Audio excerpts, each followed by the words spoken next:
ఓం శ్రీకృష్ణ పరబ్రహ్మణే నమః. శ్రీమద్భగవద్గీత అథ తృతీయోऽధ్యాయః కర్మయోగః.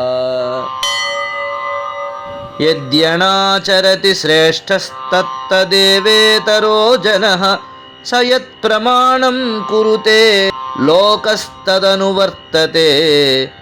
న మే పార్థాస్తి కర్తవ్యం త్రిషు లోకేషు కించన నానవాప్తమవాప్తవ్యం వర్త ఏవ చ కర్మణి. ఉత్తమ జనులు ఆచరించు కర్మ విధానమునే సామాన్యులను ఆచరించెదరు. వారు చేయునట్టి ప్రమాణయుక్తములను అనుసరించి ఏ పామరులు కూడా నడుచుకునెదరు. ముల్లోకమునందును నాకు చేయదగిన కార్యము ఇసుమంతైనూ లేదు. ఇది వరకు పొందనిదియు ముందు పొందదగినదియు కూడా లేదు. అయినను కర్మయందు ప్రవర్తించుచునే ఉంటిని కదా అని కృష్ణుడు పలికెను.